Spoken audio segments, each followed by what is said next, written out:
ప్రధానంగా వైఎస్ఆర్సీపీ ప్రభుత్వం పరిపాలన చేతకాక రాష్ట్ర వ్యాప్తంగా వాళ్ళు చేస్తున్న అనేక కార్యక్రమాల గురించి కేవలం పత్రికా ప్రకటనల కోసం, ముఖ్యమంత్రి గారి ఉపన్యాసాల కోసం ప్రభుత్వ కార్యక్రమాలని కూడా వైఎస్ఆర్సీపీ పార్టీ కార్యక్రమాలుగా వాడుకొని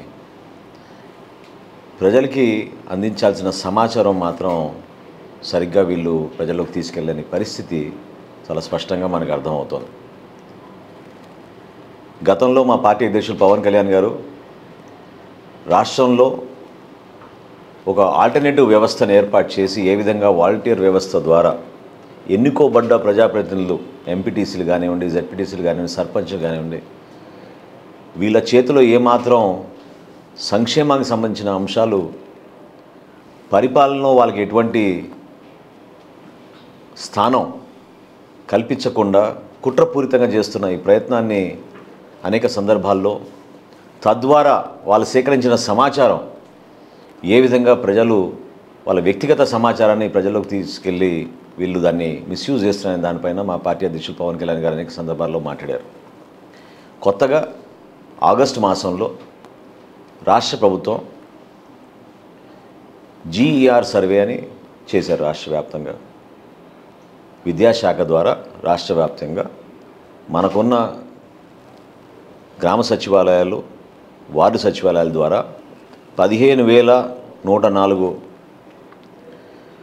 ఈ కార్యాలయాల ద్వారా సుమారు 13,676 సచివాలయాల ద్వారా రాష్ట్ర వ్యాప్తంగా పాఠశాల విద్యాశాఖ అధికారులు సర్వే నిర్వహించారు. సో ఎంత దారుణమైన వార్త వచ్చిందంటే, విషయాలు బయటకు వచ్చినాయంటే మనందరినీ కూడా కదిలించే విషయం, వాళ్ళు నిర్ధారించింది ప్రభుత్వ పాఠశాలలో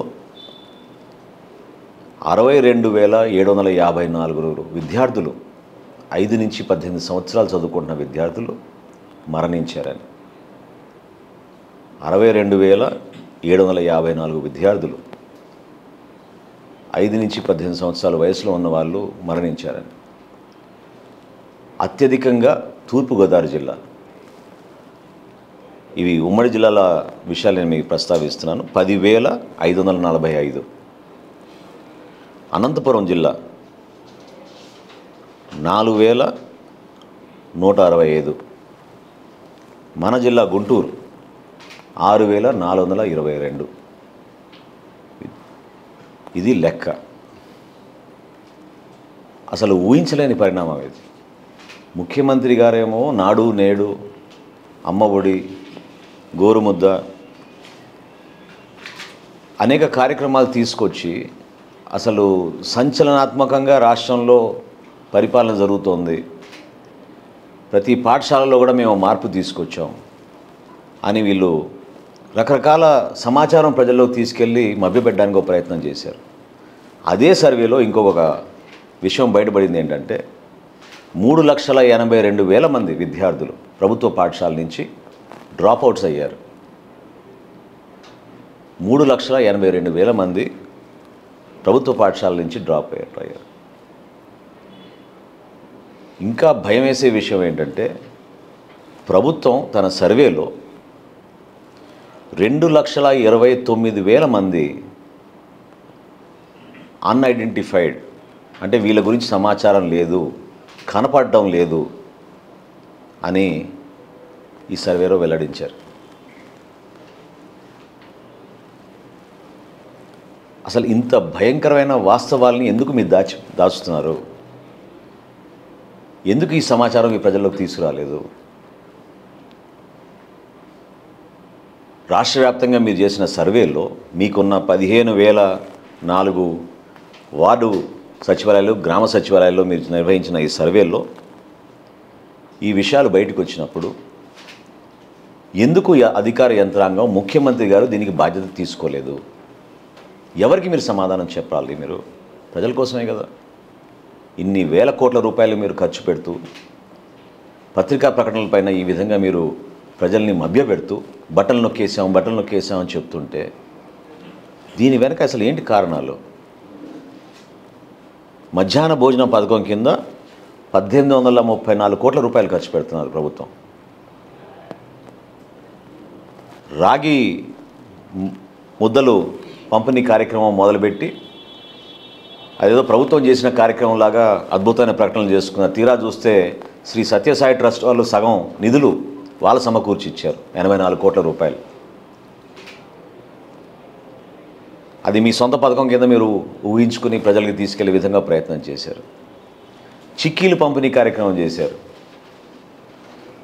పౌష్టికాహారం లోపం వలన ఈ మృతులు ఇంత సంఖ్యలో జరిగినాయి.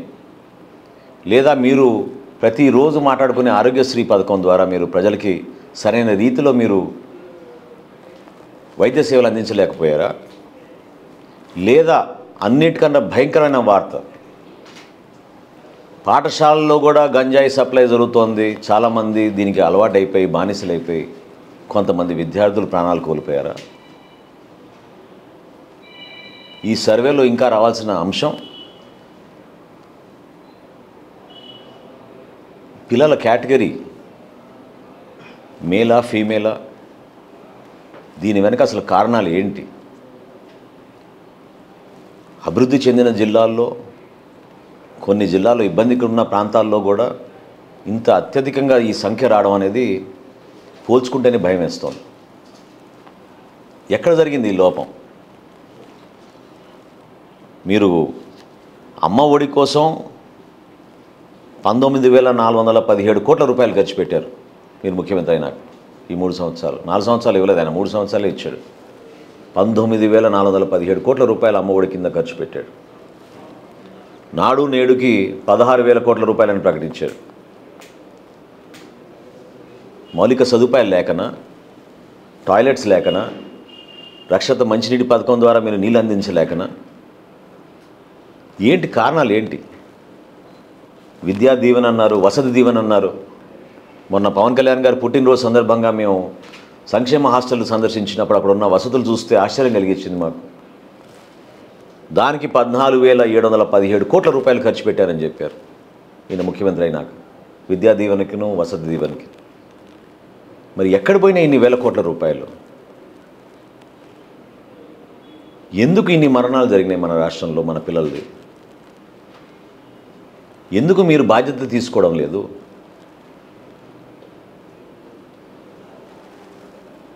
ఇంత ప్రధానమైన అంశం, మనందరినీ కదిలించే అంశం, ముఖ్యమంత్రి బాధ్యత తీసుకుని ఇది స్వయంగా రాష్ట్ర ప్రభుత్వం విఫలం అనేది ఒక కార్యక్రమం ద్వారా మనం తప్పు పట్టాల్సిన అంశం అనేది కాదు, మనందరి సమస్య ఇది.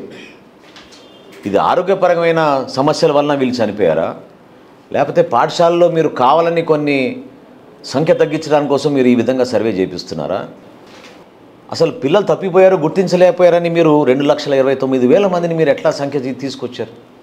స్కూల్ డ్రాప్అవుట్స్ ఏమో 3,88,000 మంది, 62,754 విద్యార్థులు మన రాష్ట్ర ప్రభుత్వ పాఠశాలలో మృతి చెందారంటే మనందరం కూడా కదిలి ముందుకు రావాలి.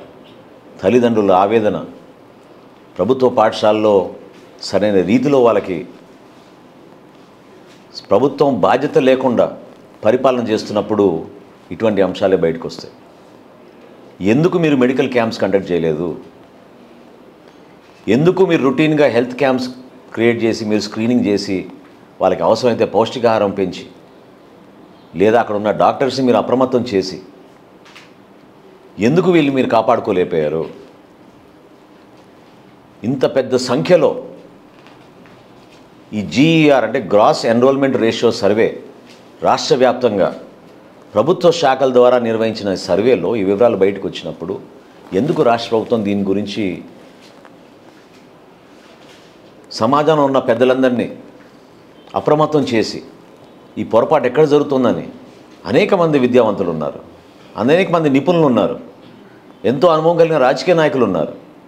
సర్వశిక్ష అభియాన్ కార్యక్రమం ద్వారా ఏ విధంగా పాఠశాలని మన ప్రభుత్వం నుంచి క్షేత్రస్థాయి వరకు తీసుకెళ్ళడానికి ఒక ప్రయత్నం చేశాం గతంలో.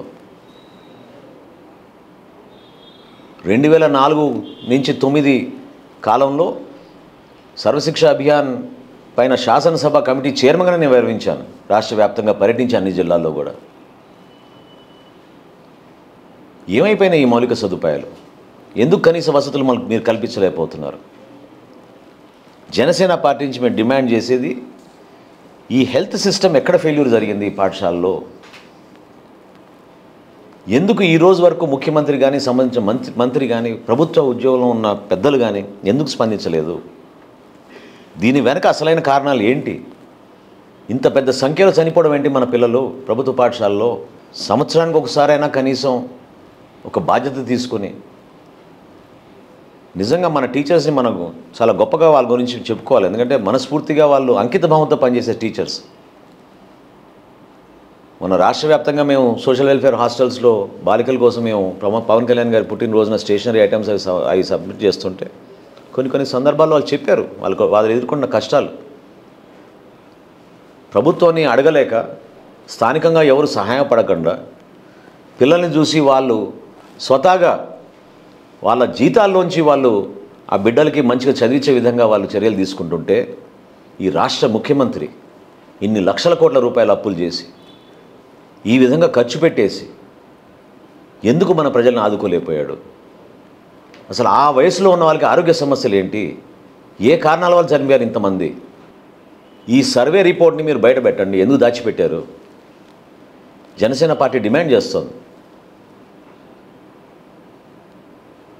ఖచ్చితంగా బయట పెట్టాలి ఈ ముఖ్యమంత్రి ఈ సర్వే రిపోర్ట్ని. ప్రజలు అర్థం చేసుకోవాలి, తెలుసుకోవాలి ఎక్కడ పొరపాటు జరిగింది, ఎందుకు ఈ విధంగా పరిపాలన చేస్తున్నారు మీరు. ఇన్ని వేల కోట్ల రూపాయలు మీరు వృధా చేసి రాష్ట్రం అంతటా కూడా ప్రజల్ని మభ్యపెట్టే విధంగా, మోసం చేసే విధంగా ఈ 4.5 సంవత్సరాలు పరిపాలించారు.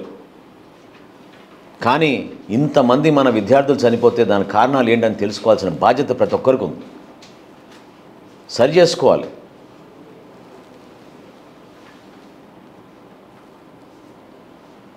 తెనాలి లాంటి ప్రశాంతమైన పట్టణంలో కూడా గంజాయి భయంకరంగా విస్తరించిందని పౌరులందరూ కూడా ఎక్కడికి వెళ్ళినా కూడా ఆందోళనతో చెప్తున్నారు.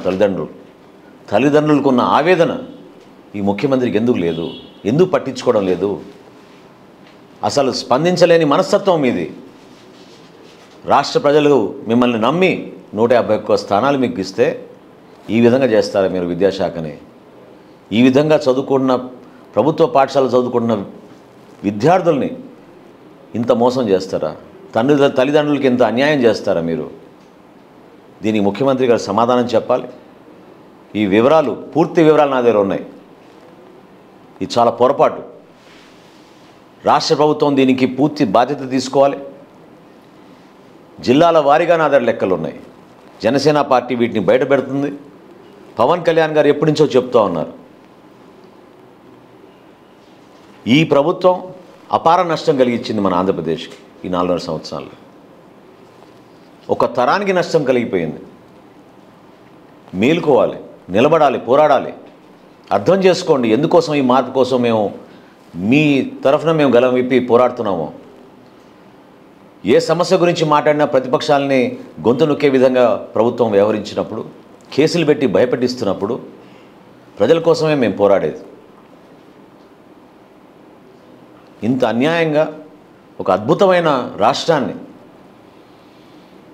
పాఠశాలలో చక్కటి విద్య అందించే గురువుల్ని కూడా మీరు లెక్క చేయకుండా, బిడ్డలు ప్రాణాలు కోల్పోతే ఈ సమాచారం బయటికి తీసుకురాకుండా దాచిపెట్టి ఈ రాష్ట్రానికి ఎంత నష్టం కలిగించారో శ్వేతపత్రం మీరు విడుదల చేయాలి.